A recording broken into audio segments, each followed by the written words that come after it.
and welcome to Headlines with Frankie Darcell. So glad that you can join us, and as always, make sure that you swipe to bring in your friends in the conversation. In addition to that, let us know where you are checking in from. We've got some hot topics that we're going to be talking about today on Headlines Live. It is always good to have Flood the drummer with me. Flood, say what's happening. Hello, everybody. Yeah.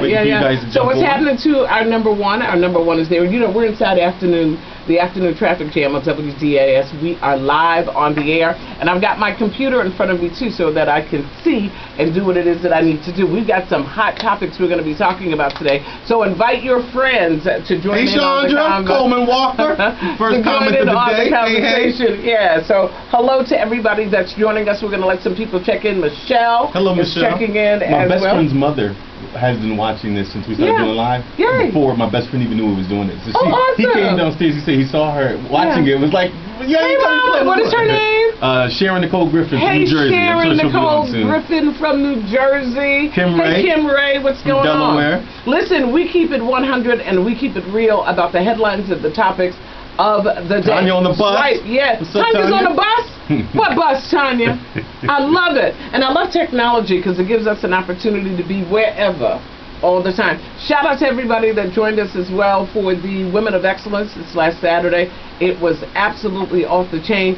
We want as many people to join us for this conversation as we can. Stacy is checking in as too. From Texas. Hey, from Texas. What's happening, Texas? So glad to have you join us. We're going to talk about a couple of things. One, I'm going to run down the list. So, Dwayne Wade's son went to a gay pride event. On the number 6 bus. On the number 6. Oh, she on the number 6? Yeah, great. And come closer. And so he went to a gay pride event, and we're going to talk about that coming up in just a little bit. We're going to talk about immunizations as well, and how some children are having to stay home, and I want you guys to get in on the conversation on that. We're going to talk about Nipsey Hussle. I have avoided talking about the Nipsey Hussle situation and death past the day that he was killed, because some of it, quite frankly, is clearly heartbreaking. And post that and the rallies around the country and the like for Nipsey, God rest his soul, and his fiance, Lauren London, and his children. But there are people who organize and some who had conversations about Nipsey in their communities. And the very same thing is happening 2 blocks from where they had their deaths in their community. And so to avoid the conversation, I don't know if I'm ready. I think it's unfair that I not have that conversation. And after the shenanigans at the vigil, where you're going to have a vigil for a brother who's about peace in the community, and just 2 people showed up with knuckleheads to create that kind of chaos. So we're going to talk about that. We're going to talk about that coming up in just a little bit. Leslie Young. Hey, Leslie. All right, so let's start the conversation with Election Day is May 21st. Polls are going to be open here in the city of Philadelphia, and you got to participate in this primary and a couple of initiatives. We are working on one initiative, and we're trying to put it together, but we have to have 2 sides to this conversation. We do. But Headlines Live on Sunday, we're going to absolutely have the conversation. We'll start that tomorrow. Okay, so let's start here. So you guys have heard, hey Nicole, so you guys have heard the conversation about the outbreak of the mumps, the measles, and all of that, and there are children getting sick, and and all that, right? So without going into a lot of specifics, it's just a basic question. So in some cities, communities, and school districts, they have said if your child has not been immunized, because there are some parents for religious reasons or other reasons who have chosen not to immunize their children. Therefore, there are some communities that have said, then you need to keep your kids home. They cannot come to school. They can't come in certain places, in public places, because they have not been immunized. So wanted to find out from you if you felt, and do you believe, that these communities are not just justified, but you agree with the decision that, especially when it comes to the school districts. So I want to say specifically on the topic of the school districts. Do you agree with the school districts who have banned children who have not been immunized from attending school. Yes. So I'll start with me. Yes. I don't think that that's fair. I think it's a form of discrimination. I think it's a health question. It's a health question. But it is a communicable disease. It's a communicable disease. So was getting cold. Yeah, but this one and a cold could kill you, but not veering off the topic. But no, I think that's all in the same. Oliver says, "How will you get your kids to the doctor if you can't see the doctor?" I'm not sure what that means. You got to clarify, Oliver. But I say, look, I've never been immunized for. To my knowledge, I've never had a flu vaccine. Okay, you go talk to the people who had you between birth and 5 years old. Yeah. And you double check first. Yeah. I want you before we came. I used to teach K-3, and I didn't ever ask. Well, wait. Now that's a whole. So you want me to go here? Go ahead. Because you're trying to tell me. Don't tell me where you taught. Okay. Because I taught the school district. I'd say that much. Taught the school system here. What school system? So you're trying to tell me that you were hired to do a job, and I don't want to talk about you. Yeah. That they hire people to do a job to work around children, and weren't required to have a health exam. Because did you hear the story? Don't call. Shut up. I don't want to call the name of the grocery store. Yeah. But did you hear the story this week? Same thing. The grocery store where the person had hepatitis A, and that they were cutting up fruit, and you know now you can get the fruit cut up and put it in the container. Well, they cut up the fruit, put it in the container, put it out for sale, and people got sick. So one, Nara, you have hepatitis A and you're working around food. Then two, you're working around food and they found feces and urine. So that meant not only do you have hepatitis, then you go to the bathroom and you don't wash your hands. There are diseases, and we'd probably be surprised at what we eat and don't get sick from when you eat out all the time and all that kind of thing. But they're communicable diseases. So I'm kind of taken aback that one, this business would hire an individual that had hepatitis, two, let them work around food, and then this person so trifling, they went to the bathroom and didn't even wash their hands. Hello? Yeah. So to the school question, that they would hire people, and people who are hired to teach don't have to have a health exam. You have to have a health exam. You have to show a physical or something. Your child abuse clearances. But if you don't have, have the flu, I want you to go back. Yeah. And look at your if you get a physical when you want to go work for school, they don't ask if you've been vaccinated. But they do. But when they look at your physical, when they look at your health forms, that's what they're looking at. Now you might have just said, "Oh, here," but no. When they ask you for that, they're looking to assure, especially if you're working in healthcare profession, and because even they require the schools the schools even require that the children are vaccinated. So how is the school district requiring that the children are vaccinated and not the educators are vaccinated? To that point, you're getting a lot of support on here. No one seems to agree with me. Don't be confident on me. No, listen, because we found out as well this week, y'all. I want to hear from y'all, and then we're going to read some of their responses too. We found out Temple University does not require. They suggest highly, particularly if you're going to be living on campus, that you have the necessary immunization forms.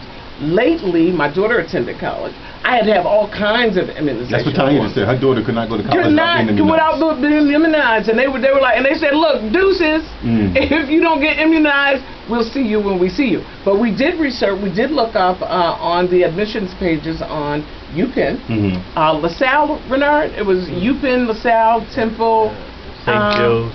Which one? St. Joe's. And St. Joe's. All require that incoming students have updated immunization forms. And said if not, it is required for all. Okay, so read a couple of comments. Oliver says, if the city says your kids can't leave the house if you have not been given a measles shot, if you use the bus for transportation. I'm not sure. Okay. Ramona Shockley, don't breathe around me and get sick. The staff at Temple Hospital has to filter immunized. Let me see if I can look at this one. Okay. Yeah. So I understand that theory, but yes, this is Philly. Vaccinate them kids. Yeah. Donnie D says, I work for a hospital and I must have a flu shot every year. That's right. Shout out to Dot D's watching from Larry Hill, Texas. Hey there. What's happening, Dr. Michelle Renee says, yes, I agree there's always been talk linked to autism and vaccines, but I agree all children who go to school should be vaccinated. You know, but now here's the rule. There are people, whether it be religious or spiritual beliefs, who do not want their kids being immunized. That's right. And it has nothing to do with being linked to autism. They may just say they have they may be naturalists or purists, right? I get it. So, but I think when we make decisions in this world, then the decisions that you make, if you decide to ride a bike without wearing a helmet and you fall and you hit your head and you crack your head open, that's kind of like the result of decisions that you make. So I'm not even saying, because the question is not whether or not a parent should or shouldn't get their child vaccinated or immunized. I'm saying you do what you believe you should do for your child, but you also have to deal with the ramifications of that and err on the side of what the medical professionals and the CDC and the other places who have done much more research on this than I have and decide to move in that direction, then that must mean I'm not going to give my kid an immunization, which means that then the option for education means I've got to homeschool. How many kids a year, do we know, and I'll look it up as we're talking, how many parents a year choose not to get immunized? I don't know specifically what that number is, but I do think to the question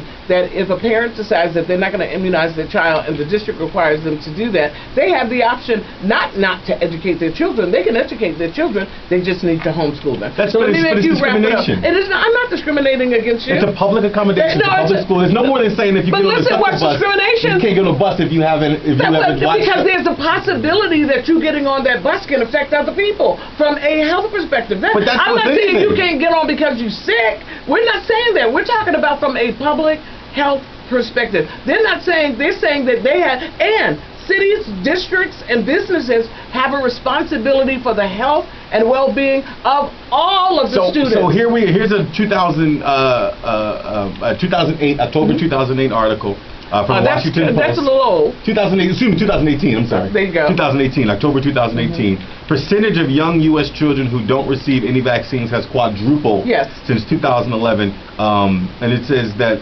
immunization rates remain high and haven't changed much at the national level. That's right. But a pair of reports from the Center for Disease Control and Prevention about immunizations for preschoolers and kindergarten highlight a growing concern among health officials and clinicians about children who aren't getting the necessary protection against vaccine-preventable diseases such as measles, whooping cough, and other pediatric infectious diseases. Infectious diseases who are not. Now, if you choose not to, and I think that there are some religions that don't believe in blood transfusion. Right. Do you? Right. That's your business. You understand what I'm saying? So discrimination to me is that, because of the color of your skin, because of your religion, because you're short. We're not talking about you being short doesn't affect me. You being a Christian doesn't affect me. You being sick affects me.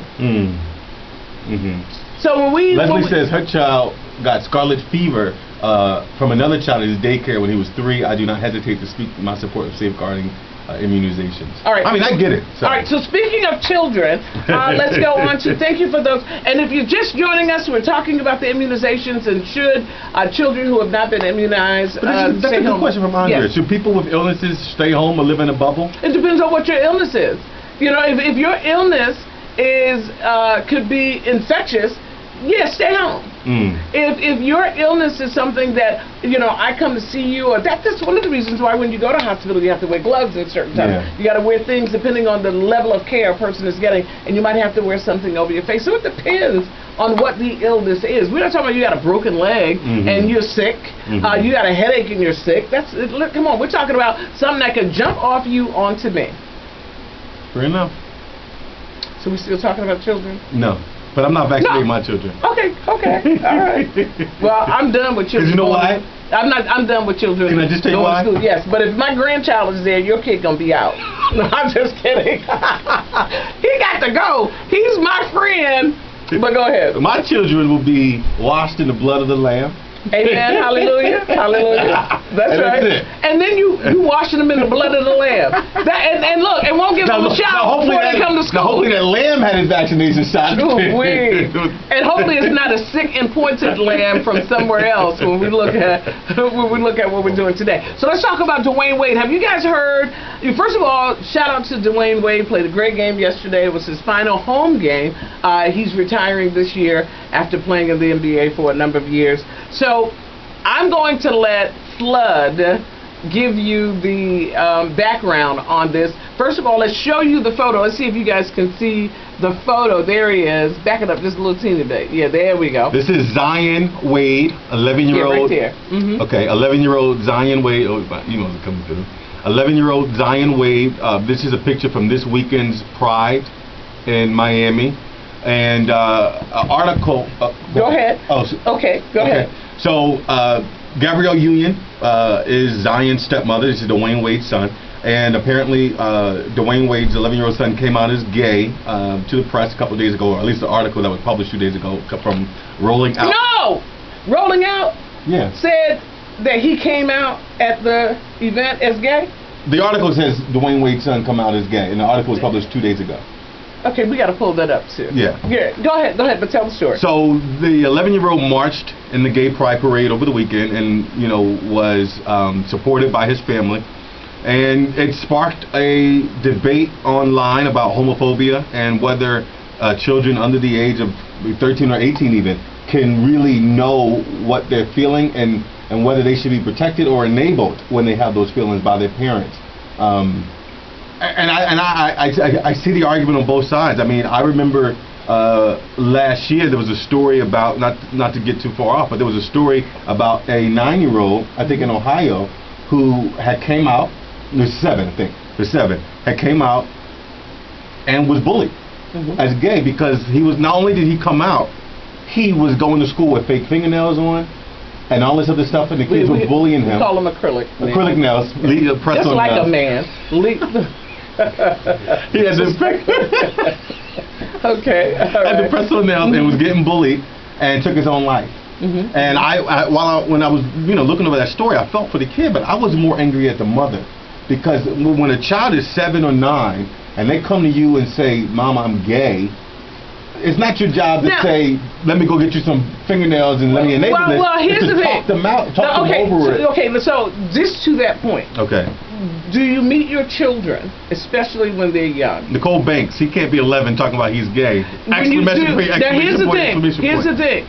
Whether he says he's gay or not, I believe that parents meet their children where they are when they're there. So if this child came to his parent at 11 and said, "I think I'm gay," that parent should meet that child where they are. Yeah. Does that mean now as a sidebar, do you get them, acrylic nails and and that kind of thing? I don't know. I'm gonna have to go on the air, y'all, too, in just a little bit. But you do meet your children where they are when they're there. If they ask you about sex and they're 11, you meet them where they are when they're there. But you also exhibit responsible parenting and you offer some type of mediation. So that means so, but are you suggesting? Dad, 11-year-old, I like to taste the liquor. I don't say I'm going to meet you where you are and buy you a bottle of vodka. Tasting liquor is illegal. Being quote gay is not illegal. So if your son came home and said, "I want to drink," drinking underage is illegal. Your son comes home and says that he's gay. That's not illegal. No, but some would consider it to be immoral. Look, we're going to have this conversation. She said, Nicole says, "My son is 11. No, they need to take him to church."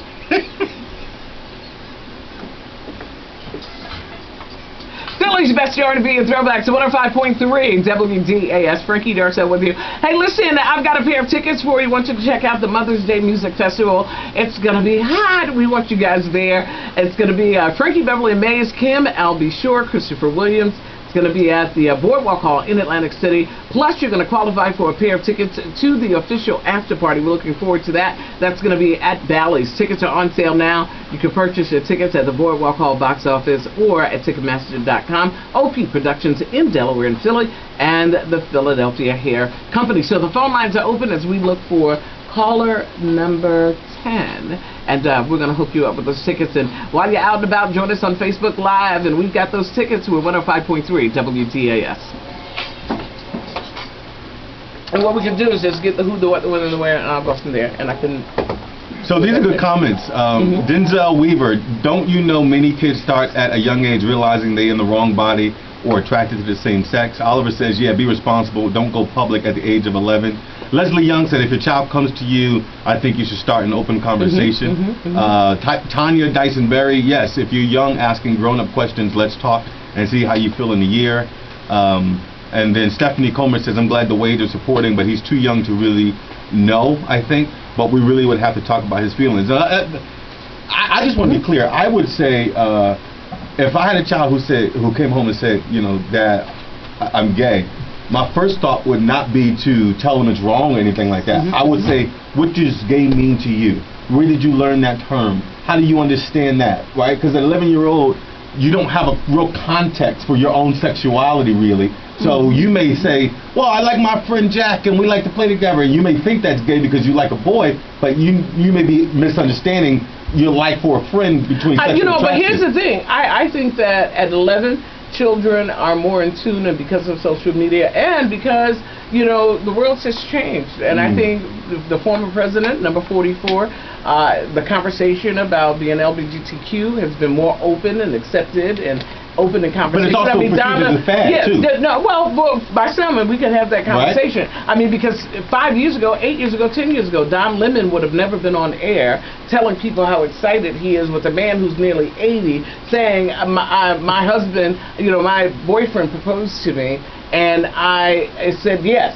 We wouldn't have that conversation on a network like CNN. All I'm saying to you is that 11-year-olds have more access to information than you and I ever had at 11. So I believe and they have more access to misinformation. Well, they do. They do. But I can say this about Dwayne and Gabrielle: the fact that he felt he could come to them is wonderful. Absolutely. Now, the word gay, and I believe at 11-year-olds do know, a lot of 11-year-olds do know what the word gay means. At best, that I like a boy, I like a girl, or I don't know, I watch RuPaul's Drag Race. So fickle. Well, they are. Well, they're young. They're young. But they're fickle. You get them in the karate class, and then 2 weeks later, but I will say to you, whether you agree with it or not, but I will say to you, at 11, if a young man or young lady comes to you at 11 and says, I think I'm gay, is that the time to open the conversation? Sure. Because you being mad, you taking them to church. But I'm just saying, and I'm not saying you, a person taking their child to church and doing all these other things that you do, I get that, but it doesn't take away what your child believes. Right. Now, I think that versus the story that was out maybe a year ago, where, and I believe it was one celebrity parent that even had this conversation. This child was like 6. And it was a little girl, and I talked about this on Talk of the Town as well, and the little girl said she felt like a boy. She wanted to be a boy. Okay. They cut her hair, changed her name from, like, and I'm just making this up, Elizabeth to Edward, and started calling this 6-year-old that. Way a little left. 11, 12 years old, and depending on the maturity of that 11, 12-year-old, and the conversation that they're having, I think they're much more informed today than a lot of folks would like to think. So there's a summer camp. I remember reading this over the summer, and I just pulled it up. There's a summer camp for kids starting as young as 7 for transgender summer camps. At 7 years old. To tell transgender summer camp. You mean in a playful way, or to switch them? Kids who are transgender. And starting at the age of 7, there's a summer camp for them to go be with other transgender kids. Oh, wow. And my thing is, at 7, at 8, at 9, sure, talk to your kids about these things, and by no means should you scar them with your intolerance or by making them tarry for an hour, Jesus, Jesus, Jesus, Jesus, Jesus, thinking you're going to pray the gay away. But there's a difference between saying, I'm going to accept what you feel, and we're going to talk about this and talk through it, and let's see if you feel this way in a couple of months. Let's continue to have the conversation versus, if you feel this way, let's take you to go march in the gay pride parade and let you talk to the media at 11. But let me say this, though. It all depends on the parents' belief and what the parents have been exposed to. For you and I, or for that person and that person, based on our life experiences, that might not be something that we necessarily want to accept. Now, there are people who have openly gay LGBTQ folk in their families that they see every day. Their children now being adopted by 2 moms, 2 dads. So it all is based on your sphere. So at 11, if your brother's gay, and then your child comes to you and say they're gay, that person will probably be more willing to have a conversation about that child expressing themselves than a person who's never had to have that conversation with a brother, sister, mom, dad, aunt, uncle. Do you understand? So I try in these conversations and accept that what FrankieDarcell believes and the experience of other people and what they believe with their children. I will say for the record, the 6-year-old and you cut the hair and change the name and call him a boy, I think that's extreme. At 11, do they have a lot of living? Everybody would agree, absolutely. But I also believe that a child at 11 that comes to you and says, I'm gay, parents have to have a open, deep conversation with that child about a number of things. One, whether or not those feelings are the feelings for right now, and for what the world is going to do, and the acceptance of this 11-year-old might be the way they feel at 22, 33, 44, and 66. So the parents have got to do some accepting on this as well. Stephanie says, and our kids are exposed to so much on social media and put their feelings out there to get feedback. There's nothing wrong with being gay today like it was yesterday. Marion Mathis says, for me and my house, we're going to serve the Lord, and my kids would not come to me with that at 11. Tanya Dyson Berry says... Now, I'm curious. Let's go back. Go back to the one of my kids now. Marion Mathis says... For me and my house... I'm going to see how she typed it. For me and my house, we're going to serve the Lord. And my kids would not come to me with that at 11. Now, and at 11. At 11. So what age, Marion? Just type me the age. Because the question becomes... You know, for the children, and when you go to these high schools and you have some of the conversation, and I have conversations with these young people on occasion, that, not in your house, but when they get on that school bus, or they take that bus or that train and they get to school, that's where they live the life that they're living. So the question is, when do you accept your child where they are? When do you think they know themselves enough? Because when you don't, and you talked about this a second ago, if they don't get the information from you because you tell them, not here in my house, then they're going to go get it from somewhere else. And my idea, the one shot I had at being a parent, was to be able to say whatever the difference is or may be, I want you to know that you can have that conversation with me and we'll work it out from there. Because one thing you can trust and assured that I'm going to say what I say to you from your best interest. Everybody in the street's not going to necessarily do that. So the question becomes for you, Marion, at what age? If you said not at 11, then at what age can the kid come to you and say that? And listen, all of us are at the potential of somebody being able to say it. And this time, Marion said 16 or older, or I would pray. And listen, and I don't believe at 16 it would mean a damn difference, Marion. You're going to feel the same way, Marion, whether your child was 16, 11, 16, 26. At least if they're 26, they can say what they say and they can leave and go home to their own house. But at 16, living under your roof, I think you'll feel the same way, even if that means that there's a level of uncomfortability. Listen, I want y'all to meet somebody too. Bernard, see if we can bring him out. I think that was Denzel says, therefore you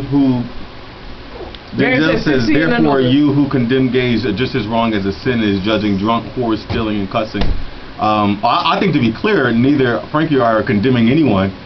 We're more discussing this to the issue of acceptance.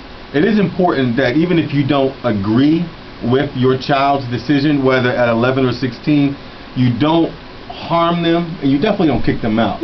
One thing about Philly, this is an article I just pulled up.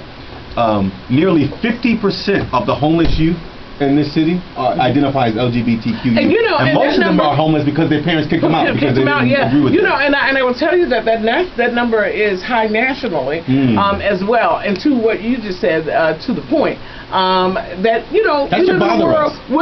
Absolutely should. But people in the world agree and disagree. You know what I mean? Doesn't mean I like it, hate you, or anything like that. But when I say meet your children where they are, I mean on any level about any topic. And I think earlier I said that. Whether you're talking about, a child and dating, or asking you about love, or having a boyfriend, or, saying to you that they believe that they are gay, whatever it is, you meet your child where they are when they come to you. So I want to be clear about that. All right. That was my question, at what age? My brother is gay, real life, and he told me at the age, in his 40s, but I knew as a young girl, but my parents never talked about it. If I knew what I know now, and I told my brother as well, I was waiting for him to say it. Sure, yeah. Denzel says exactly, that's everywhere, and church people shut them out too due to one scripture they paraphrase. Keith says, is the love for our kids conditional? Well, I hope not. And I think people were conflating it. It's to say that you don't think your child is mature enough at a particular age to make a decision about their sexuality is not the same as saying you won't accept them for what they are and that you don't love them. You're just concerned that have you had enough experience and context with your own body and sexuality that I can trust that this decision. And because I'm not a scientist, people come to this in the conversations I've had with many friends who are gay, and there's a whole conversation about that. And when I say, and I want to be clear, and maybe I'm not being clear by articulating it this way, but when I say when your children come to you, embrace them where they are. Embrace them where they are. So if a child comes to you and says, I'm gay, you have to have a conversation, not of indifference with your child, but talk to your child, you're gay. Embrace them, even if that includes a hug, even if that says, okay, so let's talk about your feelings. First of all, are you in school dating? And I would say that whether they were 11 and dating a boy or a girl or whatever the case might be. How did you get here? They came out and told No. So they can make a decision about, you would trust their decision about sexuality. I didn't date. I didn't really date until I was in the 10th grade in high school. My parents, we couldn't date till we were 15, and that kind of thing. So I knew I was heterosexual before my parents allowed me to date.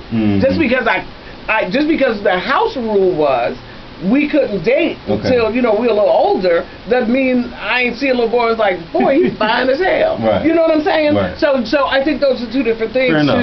So your sexuality maybe for some, and it's all relative. But clearly your sexuality and who you're attracted to versus when you decide to date and what that age is and stuff. And I'm gonna share this on the dating tip. I did it wrong, and I'm gonna be honest. And we talk about headlines and doing it wrong. When my daughter was younger, and it was my boo that had this conversation. Like Cory Booker now. We're gonna talk about Cory next week. When I divorced and my former husband having conversations with my daughter and yada blah boom. But my thought, because when I talked about that sphere, your range of environment, my parents had real rules for my two sisters and I, and my brothers and I, and the rules for the boys in dating was no different than the rules for the girls in dating in my home. So you had to be 14, 15 before you start talking about you're going to have a boyfriend. Well, my idea, same thing, when I had a daughter, my thought was, well, you can't date until you're 16. I don't want you to date till you're 16. Now, we always talked about, and I see, and and her thing was, okay, so why do I have to wait until I'm 16? Well, I believe, and then I would say to her, and and when you can't be dating nobody you're in the 9th grade, 10th grade, you can't date anybody that's in the 11th or 12th grade because they're too old for you, right? My boo said, Frankie, this is what you need to be teaching your daughter. This is why being open, one, to change, being wrong, and having discussion. He said, let me just say this to you as a man, and the man in your life. He said, think about this. Are you talking to Fallon on the not dating the 11th and 12th grader? He said, because, so if she brought home a 9th grader, you feel like, oh, it's cool because he's in the 9th grade. He said the 9th grader could be chasing her, around the car. But the 12th grader is the one who's doing so with respect. He said, so teach her the quality. And what, you want to pick this guy. He said, but teach her the quality of a man. And not just the specifics about whether you've got this checklist of certain things. He said, so is it that the person in the 9th grade or the person in the 12th? The person in the 12th may be treated with a lot much more respect than the one in the 9th grade, but you're thinking because your rule is you can't date somebody unless they're in the 9th grade. That I'm thinking the 9th grader would be safe, but no, it's the quality of the person. And secondly, what I realized, my daughter actually went into her senior year, 16. She turned 17 in her senior year. Hell, I sent her off to college at just turning 18. So when I thought about it from a numerical perspective, I'm not sure if I had the option with a second child. And that's why children will say, you let her date at this age, you let me date at that age. Because a lot of times with our oldest child, we get a whole lot wrong. Because I sent her to college as a 17 turning 18-year-old, just starting to date. And it's not like, okay, I can date today and I got me a boyfriend tomorrow. It's not like that. So the good blessing for me is that my daughter and I remember asking this question before she went off to college. I said, I expect to hear from, we talk 2, 3, 4 times a day. And people were like, she's not going to call you. She's off in college. My daughter and I to this day, she's in graduate school. We talk 3, 4, 5 times a day. Really? Yeah. Ooh, yes. Talk to her. And when she don't, I'm like, what's up? We talk all the time. But I sent her off, not had necessarily dated. And she's very responsible. She's one of the brightest, most wonderful people I know. So the question became, should I have allowed her to maybe date at 15, 16, opposed to 16 or 17? Just to have a better understanding of how to socialize? Because at 17, 18, they're in college and on their own. Do you totally want to send your kids out into the world and the universe with no damn experience? So then for me, the question became, and my daughter and I have had this conversation, so then the question for me became, well, you guys talk all the time, and you talk about young men, you have those conversations. And was she mature enough at 16, 17? 15 or 16, yeah, she really was. So there, all right. I thought I'd just share that. I think, let me just read these, but I want to respond to what you said. Because we're talking about Dwayne Wade's son going to the gay pride parade. And we dovetail into a conversation about dating. These are good points. I'm going to think about it because my daughter is now 15. Yeah. Why? Leslie Young said... And you can supervise her and she's right there. So when she's crying to you, child, on the phone, you right there in her room saying, that's all right, you're going to have 2 more before you find your husband or whatever. But then when they start dating, they're really out there and they're adult, you on the phone with them all night, so. Leslie Young says, we have the good intentions as parents, but yes, we have to be open to tweaking. Yeah, that's right. I think dating, if you want your child to start dating in 15 or 16, I think maybe having the boy or the girls over the house. Oh, who would not do that? Oh, okay. I asked. So you're not going to movies? My goodness. No, I'm like. Listen. He could come over to the young man. Let me see your driver's license. No. I don't mean come over to take him out the house. I mean come over to the house. But it's all the same thing. Okay. So you're gonna let him come over for dinner. You might as well let him do some movies and hang out and date. Okay. Well, I think 16 is appropriate time to start going to movies. And again, I think 16 is. Got to be home before the street lights come on. Absolutely, I agree. Keep your phone on. I'm not opposed, and it's all contingent upon the child maturity and the maturity. Absolutely. And I there's not a parent that should not be meeting their child, boy or girl. Because look, girls are getting pregnant at 11, 12, 13 now, right? So they clearly are interacting with the. Well, we have since slavery, but go ahead. Well, that's what I'm saying. So, I'm saying that if they're having sex at 13, 14, 15. And you're not talking to them about it, or maybe you are talking to them about it, then you should also be having a conversation about dating. To me, appropriate dating, how to be treated. But I think the child at 11 that's having sex, there's a whole different conversation there. The kid that is 16, the parents are involved, and there are a lot of parents that do a lot of the right things, and their kid still goes off and gets pregnant or something like that. The parent is involved in the child's life. They're making all the right decisions. They're having open conversation, and the child still goes off to the left and do something different. But I do believe, though, that the child that is 11 and is sexually active, there's a whole different conversation, and we need to know the facts of that.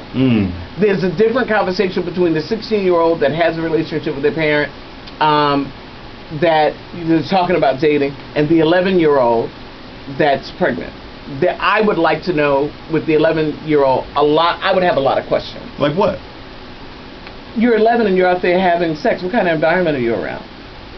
You're having sex at 11, and maybe she wasn't. Was it forcibly? Is it an older person? What is the environment that you are around that an 11-year-old gets pregnant? That's a conversation, and a conversation that may include some criminal charges. I'm just saying. That's actually a conversation I was having a weekend, and I kind of mentioned it to you, that there's a lot of cases showing up in the DA's office here and around the country where young men, 12, 13, 14, are showing up with sexual assault charges because they touched a girl. Maybe they thought it was appropriate. Turned out it was inappropriate. Maybe they don't know the difference between good and bad. And to that, and we were talking about that because we're going to have Kiera Bradford Gray on at some point. And mothers, and we got to wrap the show up. I've got 2 minutes before I do my next. I'm with you, Andrew. Who introduced them to sex at that age? At 11, how do you? That's why I keep going back to the context of it. What's your context of sex? Now, for you, and all these people who are here, probably not in our environment, but have you seen some environments? Hell yeah. And have you been? You were in a school. Have you been to schools and hear some of the things? I just want to tell you this story. I had a grandfather come pick up their grandkid out of my classroom with a shirt that says "I love vagina." He wore it, and my kids could read. They may not have known what that was, but I had, asking me questions. So a friend of mine is doing substitute teaching at a charter school here, right? He said he turned his back and said the kids kept throwing the little keys from the keyboard, throwing it at him, and he turned around. He was like, "Who did that?" He said he sent the kid out of the class. And they went to the office, and the folks in the office brought them right back to class, 5 of them. So the stuff that's going on with these young people and all that kind of thing. So when the 11-year-old, 30 seconds. So when the 11-year-old, is having sex, what's the environment of an 11? What is in the environment of the 11-year-old? I think they're watching so much on Instagram. And just listen. Let me call it what it is. Well, no, talk about the schools. No, it's in your house. Well, that too. No, that's probably where it comes from first.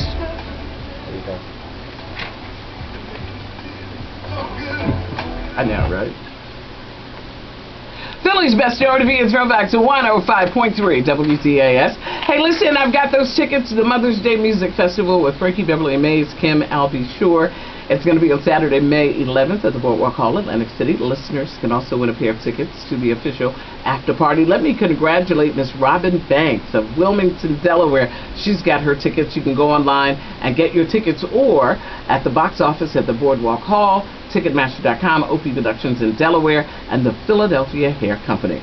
Wrapping up the FC Corvette Cadillac commercial-free commute with birthdays on the way at 6:10. We've got more Philly's best R&B and throwbacks on the way. We're 105.3 WTAS. Bam! My best friend has a kid who's 6, about to turn 7 in June, and he's always telling me, he's like, "Oh, I'm not ready to have this conversation." But these white girls at his school, one white girl kissed him during recess. Right, and my best friend just last week was a chaperone on his kid's field trip, and so all the girls was coming up to him. "Oh, I like Trey, Mr. Graham." And what grade is he in? Kindergarten. Yeah. But I mean, I had my first kiss in kindergarten. Okay. So was it from a grown woman? No, she was my classmate. Okay. I understand. But